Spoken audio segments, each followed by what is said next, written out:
Hindi dapat makalimutan ng mga Pilipino yung nangyari po noong May 13, 2026 sa Senado. Pinaka nakakahiya po itong insidente kung saan sa loob mismo ng Senado nagkaroon po ng putukan.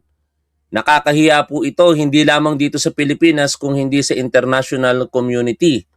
At dahil po dyan, babalikan po natin ang balita na yan, pati po yung findings ng Department of Justice.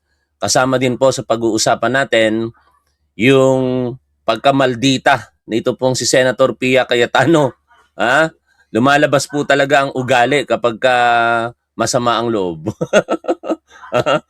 Saka syempre, ano ba ang latest po dyan sa Senado? Pero, bago ang lahat!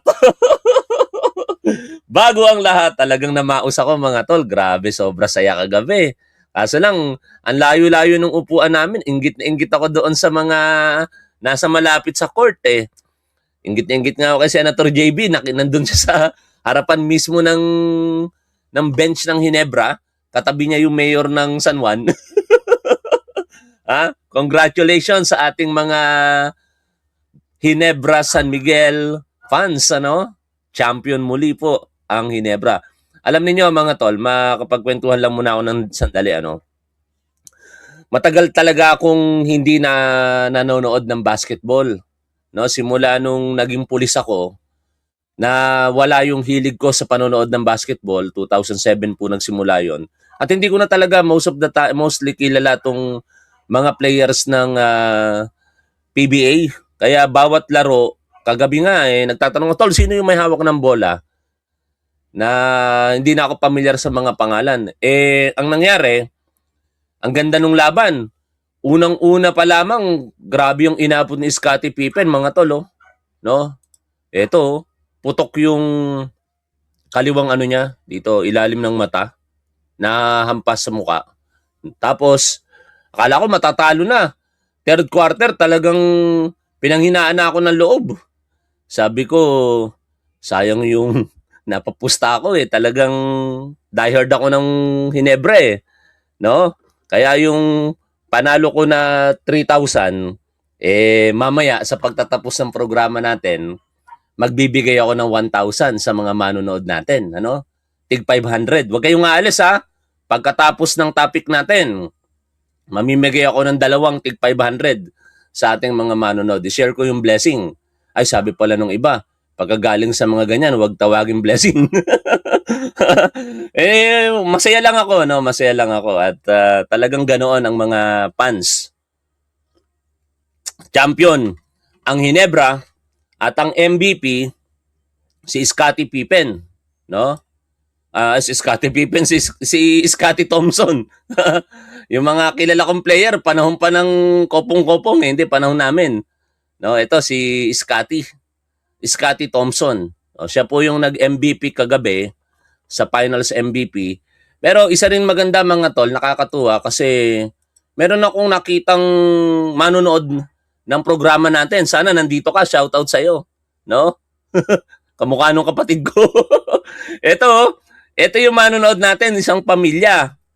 Nakaganon sila, no? Ewan ko kung laban para sa Hinebra o nalakihan ko yung naliitan natin yan. Nagagalaw ko yung camera eh. No, nakaganon sila. Hindi ko alam kung laban para sa Hinebra yan o sila yung mga kakamping o dilaw. Pero ang mahalaga, salamat at sumusuporta po kayo kay Top 1. Ano? Pasensya na, hindi ko na ipinaalam na ipakita yung inyong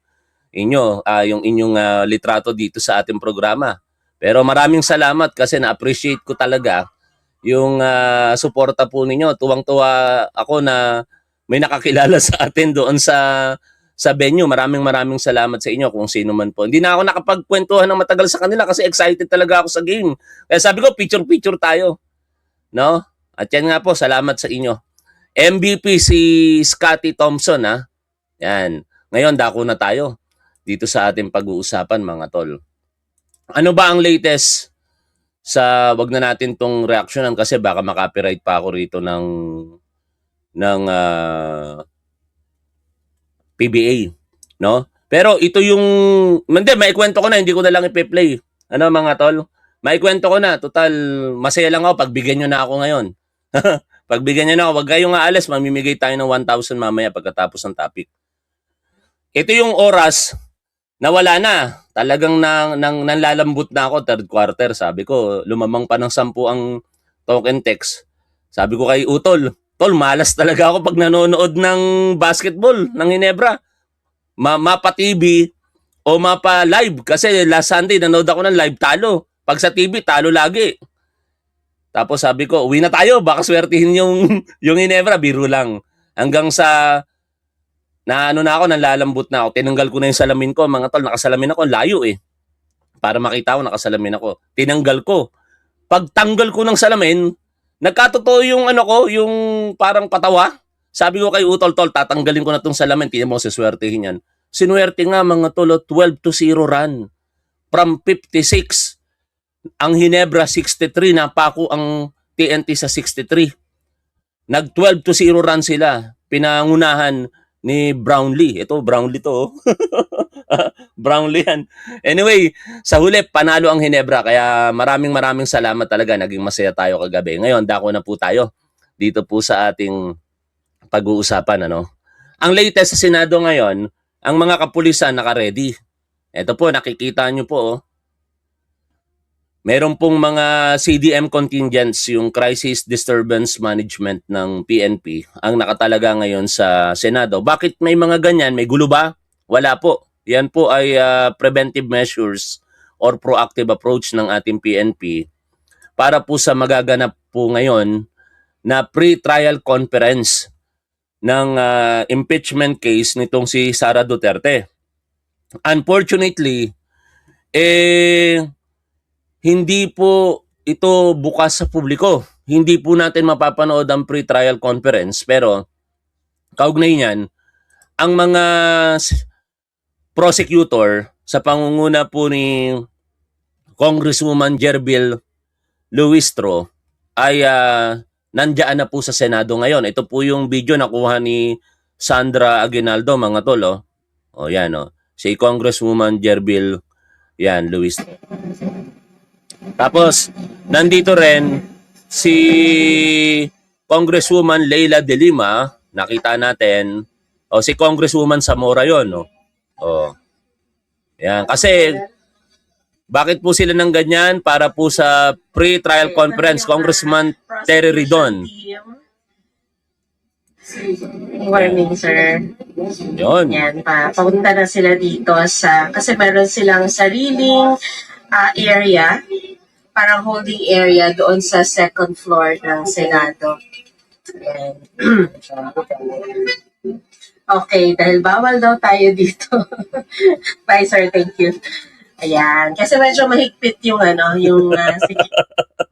Sabi ni Maricel Remulla, kung nandyan si Bolbol, iyak yung Ginebra. Siguro. Kaso lang wala si Bolbol, kaya iyak ang TNT. Peace. Basketball lang yan. Nakalulungkot nga lang kagabi, mga tol.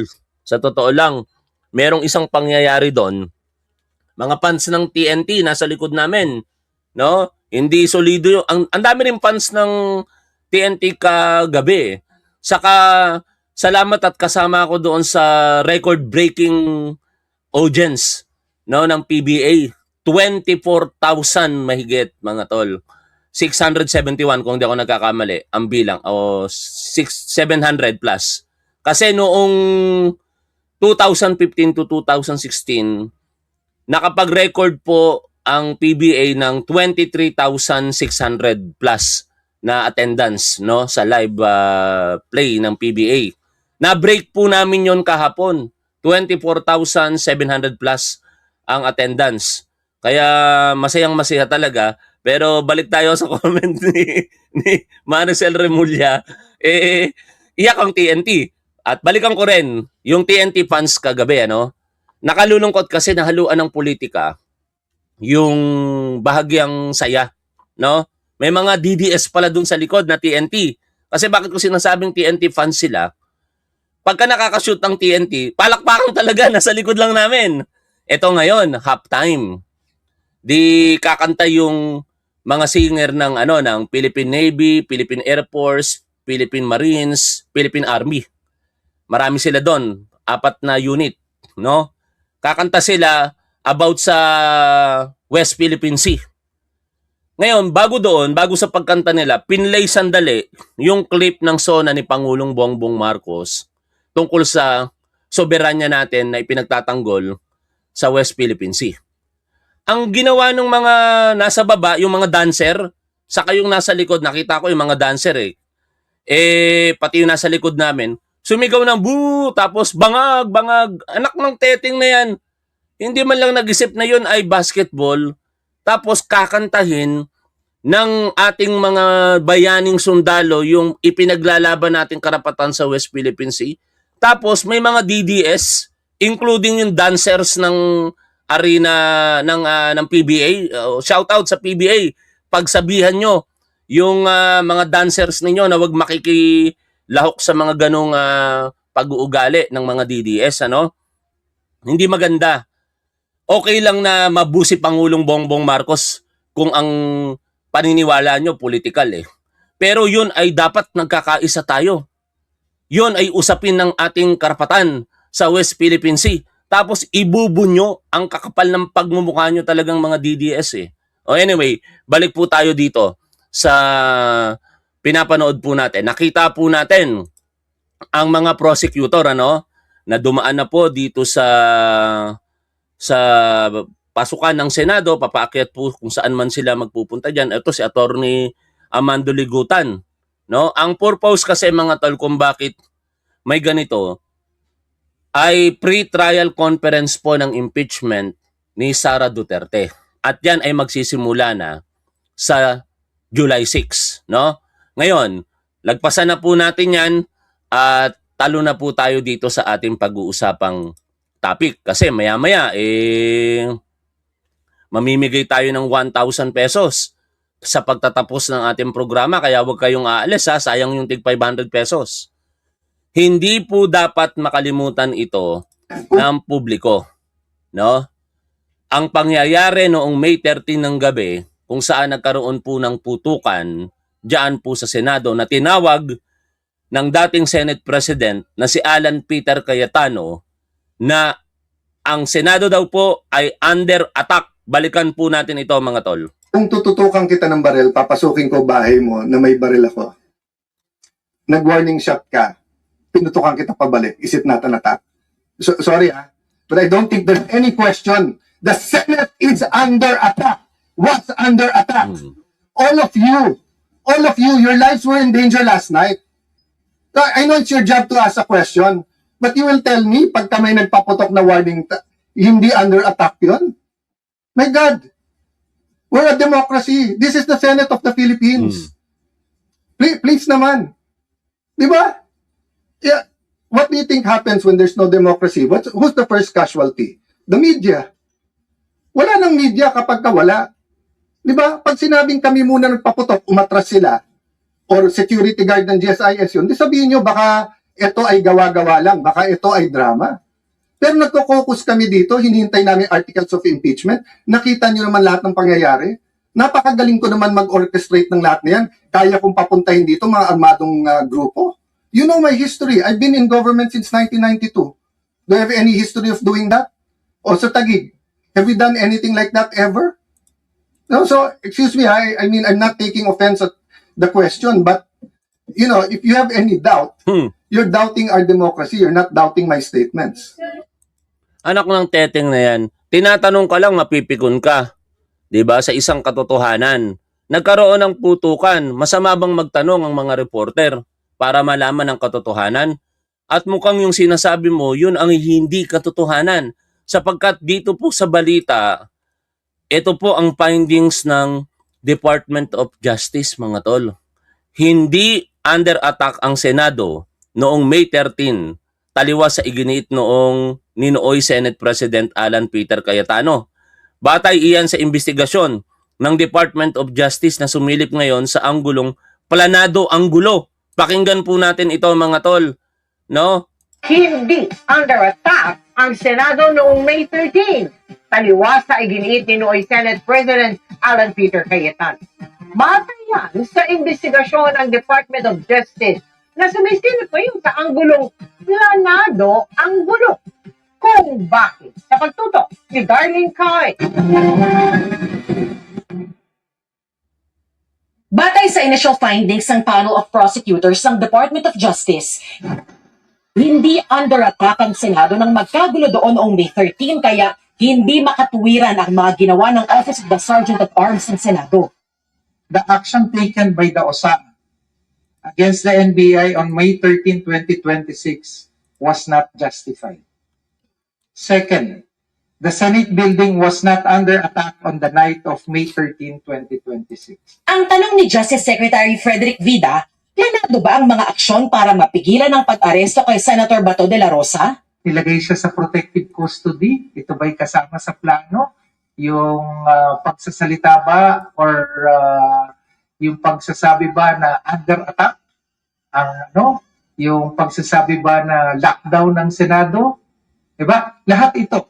Lahat ng mga bagay na napatunayan nating nangyari ay tinitingnan para timbangin kung ito ay kabahagi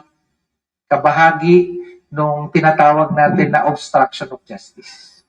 Inaalam ngayon ng DOJ kung sino-sino ang mga taong nagsabwatan at nagtulungan para patakasin si De La Rosa. Matapos umamin ni Senator Robin Padilla na kasama niya si De La Rosa paalis ng Senado, naghain ang PNP-CIDG ng reklamong obstruction of justice laban sa kanya.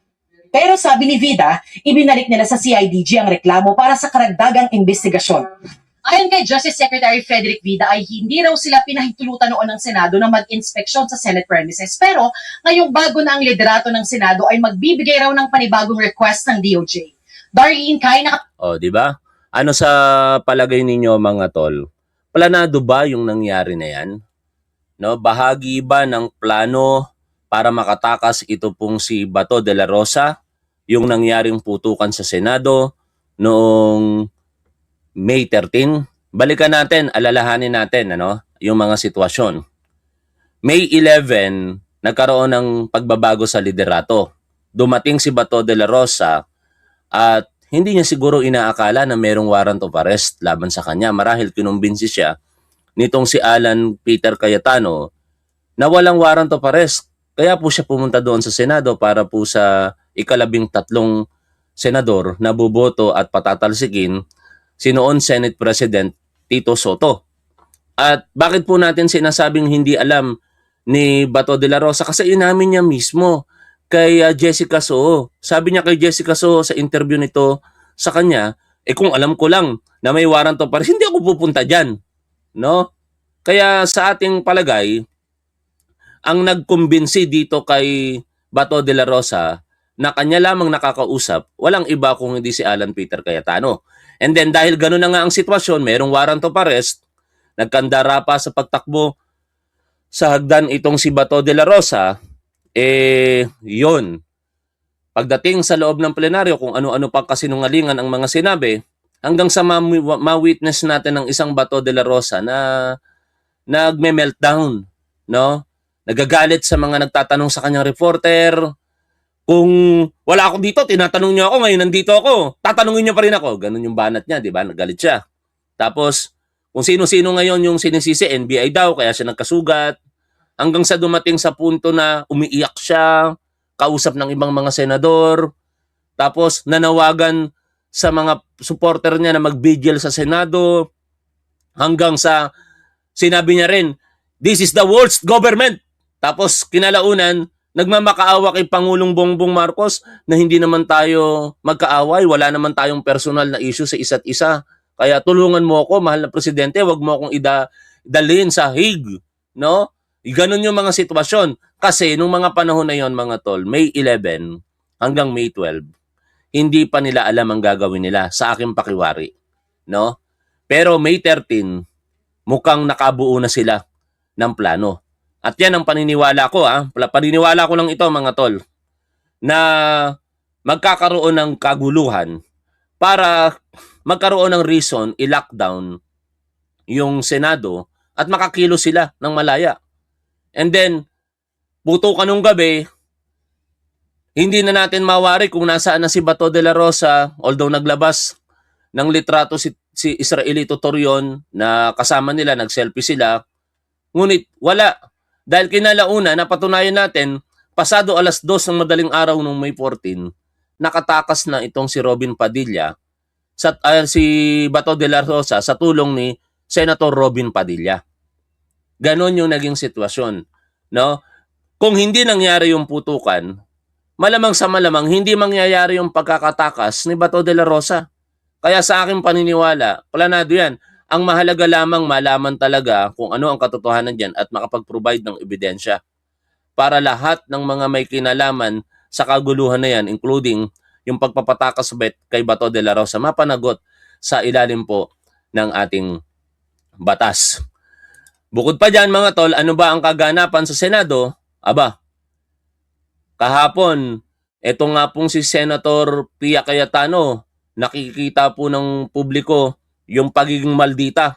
Akala natin, gusto niya lang kinakamusta siya. Gusto niya lamang kinakamusta siya, pero mukhang maldita pala. Akalain mo, binaran niya si Senator Risa Ontiveros. O sige, maya-maya natin tatalakayin yan. Unahin lang muna natin yung interview kay Senator Erwin Tulfo. Ano ba yung mga latest dyan sa Senado kahapon at yung posibleng mangyayari sa ngayon at sa hinarap? Pakinggan po natin siya. Ay, walang audio. Ulitin natin. Kahapon, maayos na, no? Malinaw na. May Senate President na talaga. Hindi naman pumunta si dating Senate President Alan Peter Cayetano. Anong basa po ninyo, Senator Erwin? Wala na po, hindi na babalik yung ligalig sa Senado. Kumbaga, magiging mapayapa na yung, yung Senado o it's only a matter of time? Tanggap na nila, paring Alvin. Di ba, the mere fact na dumating yung tatlo sa kanila, sumipot sa kanila yung tatlo, ibig sabihin na they have already accepted the fact na may 13 kami. Diba, sabi rin ni Senator Cayetano na bababa siya pag may 13. Ayun, may 13 nga si Joey Villanueva. Kaya, nung hapon, dumating si na Senadora Lawrence, Senadora Pia, at sa Senadora Villar. Which nagpapasalamat naman kami for them showing up, lalo si Senadora Pia, at talaga nagkaroon ng matinding bakbakas interpolasyon doon sa anti-hospital detention bill. Oh. So, nagpapasalamat kami na dumating sila. Sana yung mga iba. Oh, considering na binanggit na si Pia Cayetano, puntahan na natin. Ay, hindi pala muna. Oh, ito, yung sinabi ni Loren Legarda, no?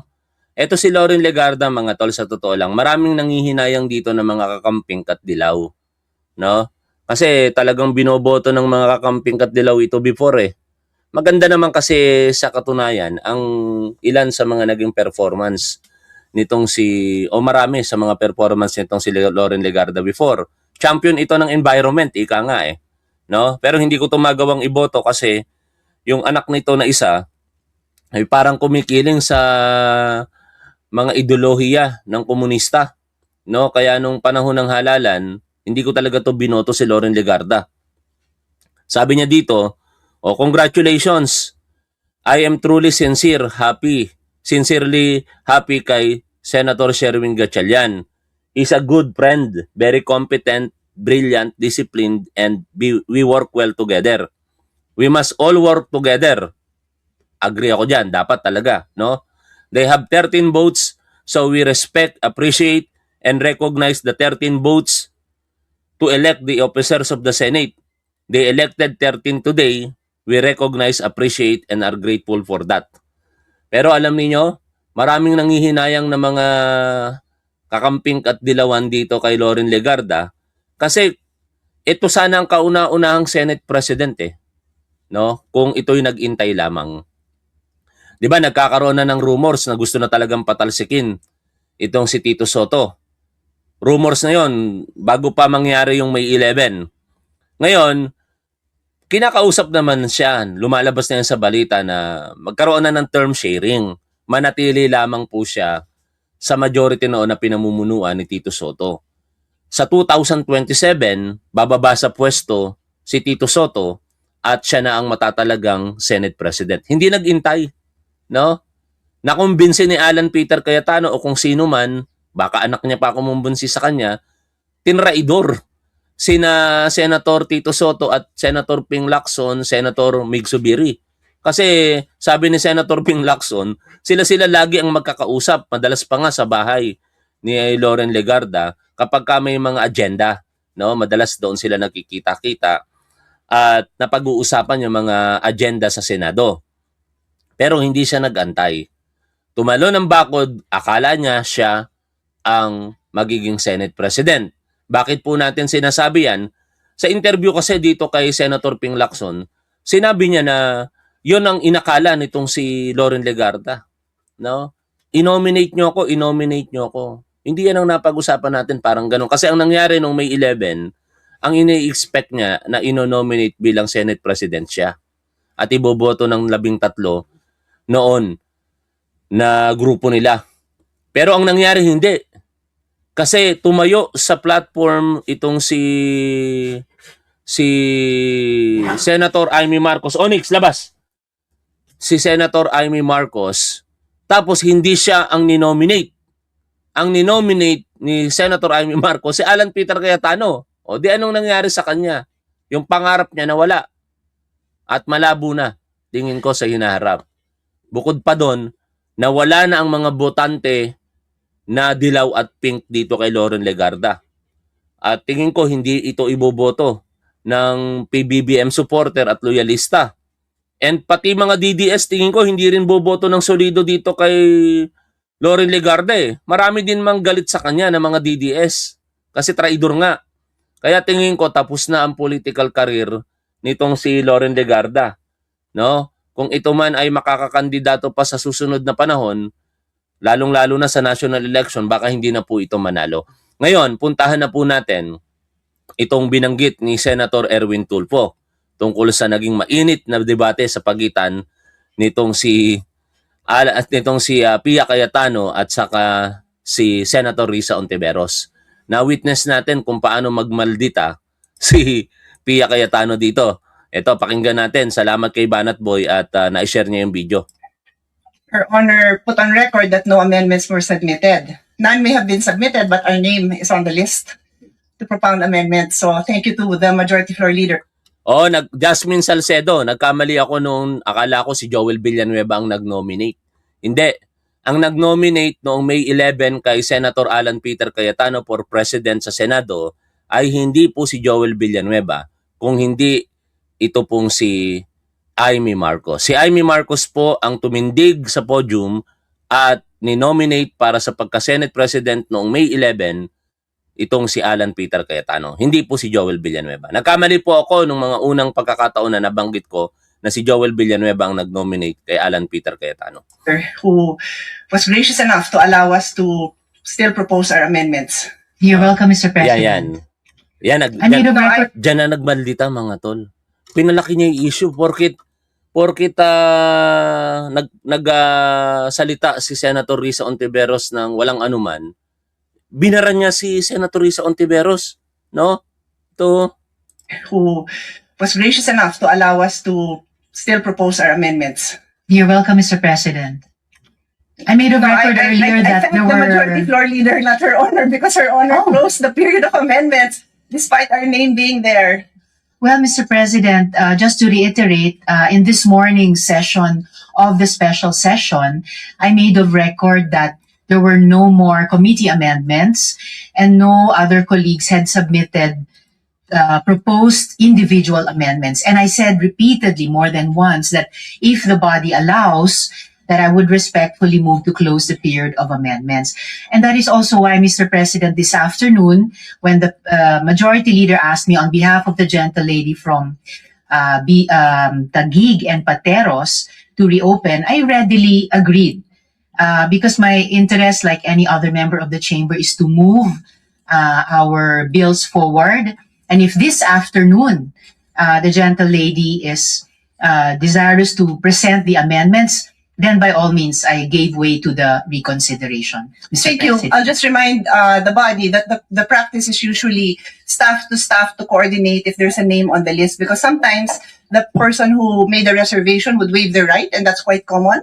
Or sometimes they would submit their amendments, or sometimes they would ask for a later time. So on that note, I'm ready to proceed. Okay, yan po yung naging palitan ng pananalita ng dalawang senadora. At dito nga po sa balita ng GMA News, basahin ko po. Bahagyang nagkaroon ng tensyon sa pagitan ni na Senator Pia Cayetano at Senator Risa Ontiveros nang talakayin ng usapin ng amendments sa panukalang Magna Carta of Barangay Health Workers sa isinagawang special session ng Senado kahapon, June 17, 2026. Inihayag ni Cayetano ang pagsara umano ni Ontiveros ng period of amendment sa naturang panukala. Just to reiterate, in this morning session of the special session, I made of record that there were no more committee amendments and no other colleagues had submitted proposed individuals amendments. Yan po yung paglilinaw ni Ontiveros. At napakinggan nga po natin yung parang pagmamalditan itong si Pia Cayetano. Biruin mo, sinabi ni Senator Pia Cayetano, nagpasalamat siya, thank you to the majority floor leader, si Juan Miguel Zubiri po yun, who was gracious enough to allow us to still propose our amendments. Ngayon, siguro, hindi naman tinitake credit ni Risa Ontiveros, no? At wala naman sigurong masama kung sabihin niyang, you're welcome, Mr. President. Pero, yon ay direktang binara nitong si Pia Cayetano. Sabi ni Pia Cayetano, I thank the majority floor leader, not your honor. Because your honor closed the period of amendments despite our names being there. Just to reiterate, yun na nga po, in this morning session of the special session, I made of record that there were no more committee amendments and no other colleagues had submitted proposed individuals amendments. Ngayon, basahin natin ang panulat ni Nutriban Republic kaugnay po niyan. Ito po pero ipatagalog ko na lang kay ChatGPT para mas madali pong maunawaan nating lahat. Yan. Babasahin ko lamang po itong panulat ni ChatGPT kaugnay ng mistulang pagmamaldita nitong si Pia Cayetano. Matanong ko lang kayo mga tol, sa tingin nyo ba maldita itong si Pia Cayetano? O baka bitter lang talaga dahil natanggal yung kapatid niya bilang Senate President? Bitter lang ba o maldita talaga nitong si Pia Cayetano mga tol? No, kasi pwede niya naman palagpasin yon. Wala namang masama doon sa kortesiya na binigay ni Risa Ontiveros, no? Ito pong babasahin ko ay panulat ni Nutriban Republic translated in Tagalog. Sabi po dito, sabi po niya, napansin ko nang ilang beses kung paano nagtataas ng boses si Pia Cayetano kay Risa Ontiveros. Bakit kaya ganon? Insecure? No? Dami ko ng tanong. Bitter? Maldita ba to? Insecure ba ito? Ewan ko kung ano sagot dyan. Kayo na po ang humusga mga tol. Pinuputol na ang kanyang pagsasalita at tinatrato siyang ng may pamilyar na pangmamaliit. Parang laging may nakatagong inis na dala tuwing nagsasalita si Risa. At sa totoo lang, may dating itong tila nagsiselo siya dahil si Risa ay naging lahat ng bagay na hindi nagawa maging ng tradisyonal na politikang kinakatawan niya. O apat na, maldita, insecure ba, bitter ba, selosa ba, itong si Pia Cayetano? Si Pia ay parang estudyanteng leader na ligtas palagi ang mga posisyon. Magaling mag-Ingles, kompleto sa kredensyal, marunong magbanggit ng mga pag-aaral at pulisiya, maraming magagandang salita tungkol sa kababaihan, mga bata, kalusugan, pamilya at edukasyon. Napaka-pulido, napaka-institusyonal, yung tipong bilang class president naniniwala ako sa empowerment. Pero kapag ang mismong punong guro ang nambubuli, tahimik. No, yan po Ito po ay panulat muli ni Nutriban Republic, binabasa lamang po natin. Kasi yung kapatid niya, grabe kung ano pinagagagawa dito sa Senado. Nag-react ba itong si Pia Cayetano sa mga naging kaguluhan dyan sa Senado? Pati yung mga ginawa nilang hindi pagtatrabaho sa loob ng ilang araw? No, tahimik po siya. Anyway, tuloy po ang binabasa po natin dito. Kapag sikat ang bastos, maingat. Kapag delikado ang paninindigan, neutral muna. Iyan ang kaibahan. Dahil hindi sina Pia at Risa sinubok ng kasaysayan sa isang silid-aralan kung saan lahat ay pumapalakpak para sa karapatan ng kababaihan. Sinubok sila noong panahon ni Duterte kung kailan ang pinakamakapangyarihang tao sa bansa ay ginagawang tila normal na pamamahala ang kabastusan at ginawang pambansang aliwan ang misogyny. Nagsalita ba si Pia Cayetano? Never. Hindi ako makarisa Ontiveros, pero nagsalita ba si Risa Ontiveros? Maraming beses, hindi po natin mabibilang. No? Doon tumindig si Risa Ontiveros bilang isang babae sa mga kabastusan na pinagsasasabi, mga sexist remarks nitong si Rodrigo Duterte at yung kanyang mga aksyon towards women sa panahon ng siya'y nananungkulan bilang Pangulo ng Pilipinas, ng hahalik, kung ano-anong mga kabastusan ang sinasabi sa kanyang mga public speeches. Iyon ang sandali ng pagsubok. Nagbibiro ang Pangulo tungkol sa panggagahasa.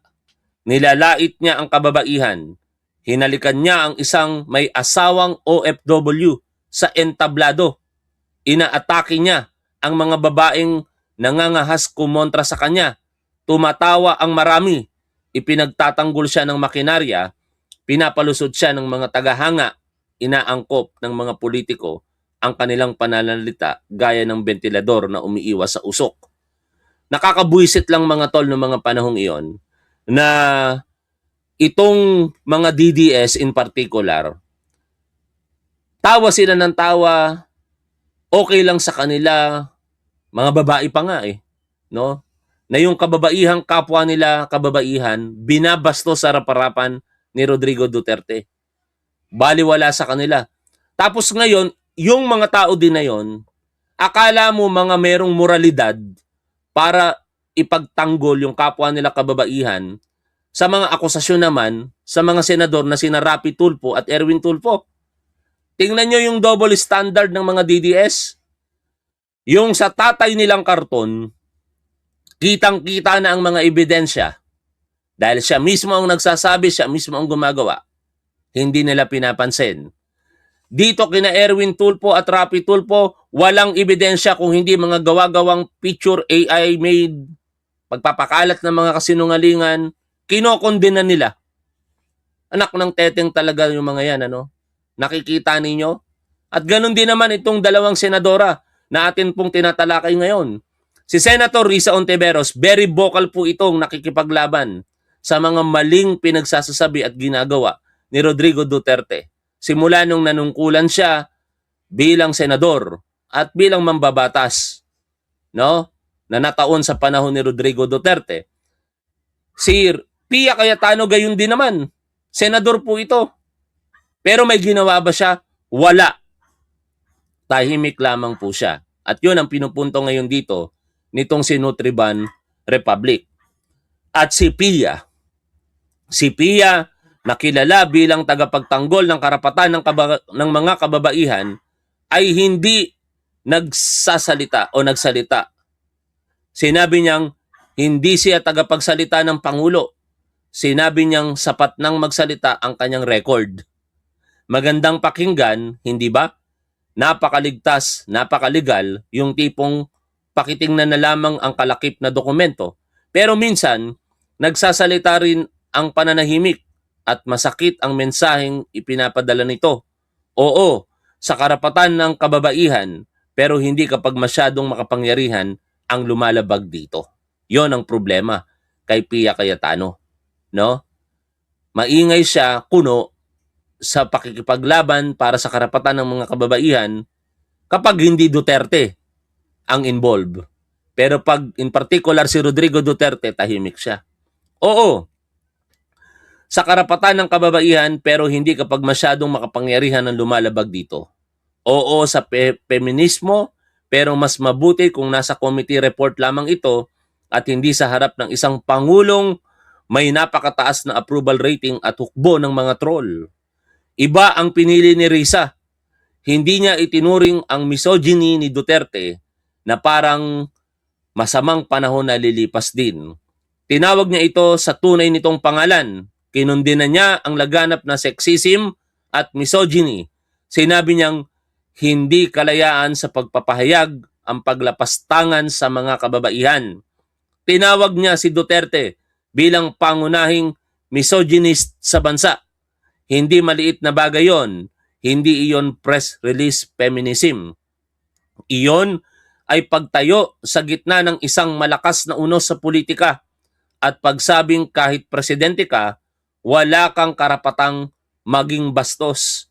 At dito nagiging nakadidismaya ang paghahambing dahil nasa kay Pia ang lahat ng kredensyal. Ang yayabang nga ng mga DDS dito, mga tol kapag pinapagkumpara itong dalawa, no? Abogada si Pia Cayetano, abogada ba si Risa Ontiveros? Tapos pagdating sa puon nilang mga Duterte, abogada si Sara Duterte, abogada ka ba? Ang problema doon sa pangalawang binabanggit natin na yan, abogada nga sa titulo lamang pero hindi abogada ang isip. Doon na ako sa isang tao na kahit hindi abogado o abogada, abogado ang isip o nag-iisip ng parang mas makatuwiran kaysa doon sinasabi nilang abogada na si Sara Duterte.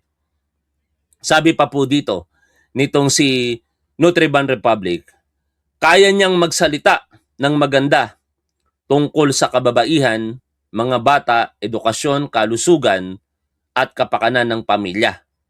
Kuno itong si Pia Cayetano. Ngunit, nang dumating ang panahong hindi na sapat ang mga ligtas na slogan at kinakailangan ng humarap sa kapangyarihan, naging maingat siya. Samantalang naging malinaw si Riza. Kayang magsalita ni Pia tungkol sa karapatan ng kababaihan kapag ligtas, maayos at nakapaloob sa isang panukalang batas. Ngunit ipinagtanggol ni Riza ang kababaihan noong ang mismong nakaupong Pangulo ang ginagawang katatawanan ang mga babae. Maaaring ipagmalaki ni Pia ang women's empowerment. Ngunit ipinagtanggol ni Riza ang kababaihan nung sila mismo ay inilalagay sa kahihiyan ng mga nasa kapangyarihan. Maaaring sabihing nagsasalita para sa kanya ang kanyang record. Ngunit nagsalita si Riza nung ang record ay nangangailangan ng tinig at hindi doon nagtapos ang padron. Nang ipasa ang anti-terror law, sumama si Pia sa komportableng mayorya. Tumutol si Riza sapagkat walang saysay ang mga karapatan kung ipagtatanggol lamang ang mga ito kapag theoretical ang banta. Anyway, di ko nababasahin yan dahil iba ang posisyon ko sa anti-terror law. Dati akong pulis Kaya I agree with the primary author ng batas na yan na si Senator Ping Lacson. No? Tama lang parang sa akin yung new anti-terror law na naipasa sa panahon ni Rodrigo Duterte. Sa mga activist ang isip, talagang hindi natin sila makukumbinsi dyan dahil para sa kanila, hindi tama yung batas po na yon. Anyway, ang punto kung bakit ko po isinare sa inyo itong paghahambing na ginawa ni Nutriban Republic. Kasi nakikita po natin dito mga tol kung sino ba talaga sa dalawang ito, no? Bagamat uulitin ko, hindi ko sinusuportahan si Senator Risa Ontiveros politically. It happens lamang na nasa majority siya ngayon at naka-align yung kanyang posisyon sa ilan sa mga pinaniniwalaan nating politikal, partikular sa pakikipaglaban sa mga maling ginagawa ng mga Duterte at supporters po nito. Pero hindi po natin maikakaila na kahit hindi ko gusto, hindi ko sinusuportahan si Risa Ontiveros, kapag paghahambingin po natin ang dalawa na ito, kay Risa ako. Maliwanag na kay Senator Risa Ontiveros ako pupunto dito. Hindi dito kay Senator Pia Cayetano na magaling lamang magsalita pero kapag kinakailangan na ang aktual na aksyon at pagsasalita sa mga issue, hindi niya magawa lalong-lalo na kung ang involved dito ay mataas na tao katulad ng mga nakalipas na panahon na si Rodrigo Duterte. Balik po tayo dito sa pakikinig kay Senator Erwin Tulfo. Sa pagkasama nila, lumutang na rin at tumulong. Magtrabaho na lang kami, paring Alvin, kasi itong ginagawa naman namin, mga batas ito para sa bayan, hindi naman para sa mga sarili namin, kundi para sa kabubuti ng ating bayan, paring Alvin. So do you expect na magiging peaceful na yung Senado moving forward o may return of the comeback?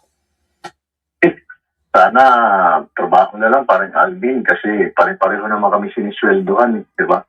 Pare-pareho naman kami sinisweldohan ninyo, di ba? Kayo yung mga amo namin, nakakahiyang-hiya na. Itong naramdaman ng dalawa, sina Senator Cheese at Senator Joel, base sa explanation nila, nahihiya na sila na di sila pumapasok, pinapasweldohan. Marami na rin nagagalit. Yung mga pamilya nila, tinatanong na rin sila, mga komunidad nila. So, kaya pumasok na yung dalawa at sumama na nga sa amin eventually. Kaugnay po ng dalawa na yan, meron pong naging pahayag si Senator Rapi Tulfo na hindi ko po sinasang-ayunan. No? Anong jersey po yan? Ito. Hinebra! Champion! Hinebra Champion. Nabili lang po namin ito 250 pesos isa. No, tig-isa kami nung kapatid ko kasama ko kahapon. Hindi po ako sang-ayon dito sa sinabi nitong si Senator Rapi Tulfo, with due respect kay Senator Rapi Tulfo. Kasi sabi po dito sa balita, hindi ko naman po ito napakinggan mismo, tinawag ni Senador Rapi Tulfo sina Senator Chis Escudero at Joel Villanueva na mga hero matapos umanong maisalba ang Senado at ang buong bansa mula sa isang destabilisasyon. Hindi ko alam ang kabuuang konteksto nito. Pero katulad din po ito ng naging reaksyon natin kay Loren Legarda. And siguro dapat inisip rin ni Senator Rapi Tulfo yun kasi sa kanya rin naman ang galing ng pagtutol. Di ba nagsalita si Senator Loren Legarda na mga bayani itong 18 Marites at isa si Senator Rapi sa tumutol. Huwag daw ihalin tulad sa mga bayani ang katulad ng mga 18 Marites na yan. Sa panahon ngayon, Senator Rapi Tulfo, bagamat hindi pa naman napapatunayan, pero para sa akin, hindi rin dapat ikumpara sa mga bayani. Ito pong mga senador na sa kasalukuyan, kakampi po ninyo. Hindi po namin nakakalimutan, bagamat nagpapasalamat tayo kina Senator Chis Escudero at Senator Joel Villanueva sa kanilang naging aksyon na pagsama sa majority para maisalba ang institusyon ng Senado. Pero hindi po namin nakakalimutan na sila po'y sa ngayon humaharap sa kontrobersiya. At alam naman natin na ang mga bayani natin ay wala pong mga kontrobersiyang kinakaharap o kinaharap. No? Si Senator Rapi Tulfo, si Senator Chis Escudero, si Senator Joel Villanueva ay parehas pong kumakaharap sa seryosong alegasyon na plunder. No? Siguro may appropriate term naman, Senator Rapi Tulfo. Sapat na siguro yung pagpapasalamat. Maraming salamat yun na Senator Chis Escudero, Senator Joel Villanueva sa pagtugon ninyo sa panawagan ng taong bayan na magtrabaho na ang Senado. But not the word hero, Senator Rapi Tulfo. Again, hindi ko alam ang konteksto. Bakit yan sinabi ni Senator Rapi Tulfo? Ito po'y aking opinyon na sinasabi base lamang po dito sa balita. No? Kung merong ibang konteksto, kung may konteksto na maaari palang magpaliwanag kung bakit niya tinawag na hero, other than doon po sa pagsulpot sa Senado, hindi po ako makakapag-agree dito. Dahil para sa akin, ang salitang bayani ay sagrado. Lalo na, may mga bagong bayani po tayong tinuturing. Ang mga manunood po namin dito sa ating programa, marami sa kanila nagtatrabaho sa ibang bansa. Sila ay tinatawag po nating lahat na mga bagong bayani sa ating henerasyon. Nagtatrabaho ng maayos, nagbabayad ng mga buwis, nagpapakahirap sa ibang bansa para lamang mabuhay ng maayos ang kanilang mga pamilya dito sa Pilipinas. Tapos ihahalin tulad natin ang mga personalidad na meron pong seryosong akusasyon ng paglabag sa batas at di umano'y pagnanakaw sa mga buwis na ibinabayad mismo nila bilang mga manggagawa sa ibang bansa. Kaya pasensya ka na, Senator Rapi Tulfo, hindi kita kinikriticize dito kung hindi yung statement lamang. No? Sana katulad na lamang po nitong napapakinggan natin na si Senator Erwin Tulfo. Nagpapasalamat siya kay Senator Joel Villanueva at Senator Chis Escudero, pero hindi niya tinatawag na bayani ang mga ito. Ganon din naman tayo. Ako, nagpapasalamat ako kay Senator Joel Villanueva at Senator Chis Escudero. In fact, medyo nabawasan nga yung inis ko sa dalawa na yan eh. Kasi talagang inis na inis ako dahil may mga akusasyon ng pagnanakaw ng buwis. Ang laki-laki ng binabayaran po natin buwis, mga tol. Tapos nanakawin lamang ng mga balasuba sa ating gobyerno. Ngayon, darating naman yung panahon kung mapapatunayan either may kasalanan o walang kasalanan itong dalawa. Siguro yun yung pinaka-appropriate time, Senator Rapi Tulfo. Kung walang kasalanan itong si Joel Villanueva at Senator Chis Escudero, sa kanyo na lang po sila tawaging bayani. No? Kasi ang pangit pakinggan na iahalin tulad ang mga ito na may akusasyon sa mga bayaning wala pong ginagawang masama sa ating mga kapwa Pilipino. No? O tuloy po tayo sa pakikinig po dito. Yan naman ay aking opinion lamang. Still, salamat pa rin kay Chis Escudero at kay Joel Villanueva at kung ano man ang kinakaharap ninyong kontrobersiya, hangad ko na yan ay umabot sa korte at mapatunayan once and for all kung kayo ba ay wala talagang kasalanan o may kasalanan. Good luck sa inyong kinakaharap na problemang legal. Actually, kasi gusto lang talaga ng dalawa magtrabaho eh. Habang nandun sila sa kabila, hindi sila pinapayagan magtrabaho. So ngayon, na kayo na po talaga ang malinaw na chairman ng Senate Blue Ribbon Committee, ano ang plano po ninyo? Kasi nung isang araw, bago yung special session ninyo, nagpa-press conference na naman si former Congressman Michael Defensor. At siyang nagkukumpas doon at naglilid sa mga kwentuhan ng mga dating bagman. Speaking of Congressman Mike Defensor, former Congressman Mike Defensor, magla-live tayo in a separate topic tungkol dyan. At sana kasamahan nyo po ako maya-maya.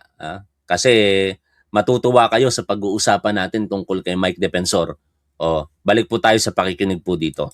Sabi ko lang dyan, parang Alvin, hindi naman tama yon. Mukhang lumalabag na siya sa batas at pwede siyang kasuhan ayon sa aming mga legal sa Senado. Pwedeng kasuhan si dating Congressman Mike Defensor ng usurpation of authority at nagpapanggap na miyembro ng Blue Ribbon. Nako. So bawal yun. Sana pakiusap lang muna, huwag niya nang ulitin yan dahil kung hindi talagang magsasampa kami ng kaso laban sa kanya. At marami na kaso kakaharapin siya ni dating Congressman Mike Defensor. Ayun nga, yung may marami namang issues siya doon sa nightclub niya na lang. Na-issue na kaagad siya, kanyang pamilya, tapos niya dadagdagan niya pa. So, wag na muna siguro, With regards to the Pero mga tol, baka ma-misinterpret nyo ako. Hindi ko po tinitira si Senator Rapi Tulfo. Nagbago na po yung perception ko kay Senator Rapi Tulfo over the course of time. Hindi katulad dati, talagang hard hitter ako kay Senator Rapi Tulfo. Pero ngayon, hindi na ako ganun ka-critical sa kanya. Ang punto lamang natin, sabi nga nung isang manonood kanina, baka nadala lang ng emosyon si Senator Rapi sa katuwaan, kaya natawag niya. Pero dapat be mindful with the use of word. Kasi sa kanya rin mismo nang galing yun no? Na ang mga bayani, dapat ituring po natin talagang sagrado. Hindi dapat ito ikinukumpara partikular sa 18 Marites at ngayon sa dalawang tao na kumakaharap ng seryosong alegasyon. Still, suportado ko si Senator Rapi Tulfo.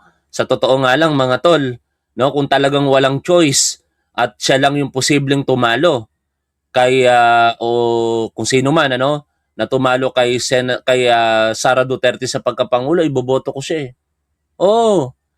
doon na ako sa alam natin na ganito yung pagkatao kaysa isang nagpapakilalang mabuti pero alam naman natin kung ano talaga ang nasa likuran ng pagkatao niya.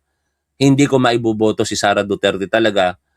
Hindi ko na uulitin pa yung pagkakamali ko noong 2022 at perhaps kung mangyayari lang, at siya yung posibleng tumalo, iboboto ko si Rapi Tulfo. Pero hindi yan mangyayari mga tol. Bakit? Kasi si Senator Rapi Tulfo mismo ang nagsasabi na hindi siya po kakandidato sa anumang mas mataas na posisyon sa gobyerno. Very consistent siya dyan. At ito rin naman si Senator Erwin Tulfo. Ewan na lamang natin kung magbago sila pagdating ng 2027 October. No? Yung isip nila. Kasi yun yung time na magpapail na ng Certificate of Candidacy para sa 2028. O tuloy natin ang pakikinig po dito. Mamaya mag-uusap tayo tungkol kay Mike Defensor ha. Tatansyain ko lamang yung oras po natin kung anong oras tayo magla-live. Pero I hope pagka nag-live tayo, walang oras na particular kasi si Top 1 sa pagla-live, makasama ko kayong muling lahat mga tol. Huwag nyo pong kalilimutang mag-like, no? At kung pwede, i-share nyo na rin po, mag-subscribe na rin po kayo dito sa ating channel.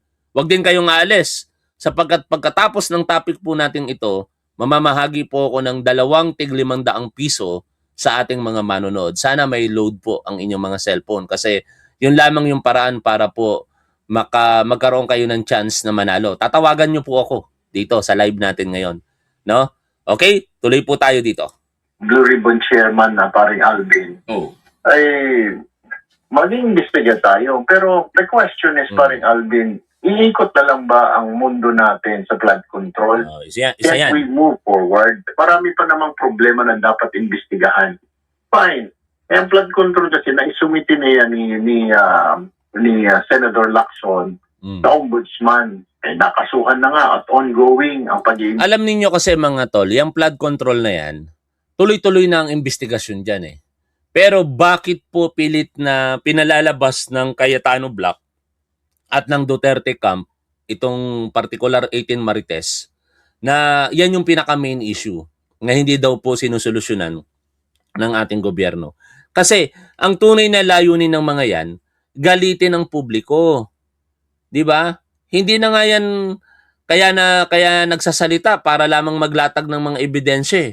Ang layunin na lamang nila magsalita sa publiko at humikayat na magalit ang mga tao and perhaps ma-destabilize ang gobyerno na may ultimate goal na mapababa sa pwesto si Pangulong Bongbong Marcos. Kaya nagpapaulit-ulit po sila dyan. Pero wag po kayong maniniwala. Nakita naman natin unti-unti na pong pinagkakakasuhan, may mga nakakulong na din. No? At may mga makukulong pa. O, tuloy po tayo sa pakikinig dito. Imbestiga. Because of the investigation of the Blue Ribbons under Senator Lacson before, ongoing ang investigation ngayon ng ombudsman. At isa na nga, di ba, nakasuhan si Senator Jinggoy. So, and several more others na. So why don't we just wait for the ombudsman? Nasa ombudsman na yung bola eh. Para bang, paring Alvin, ang bola nasa ombudsman na aagawin mo pa ngayon, kakampi mo, magkakampi tayo, aagawin ko para ako ang tumira, ako mag-lay up, ako mag-shoot.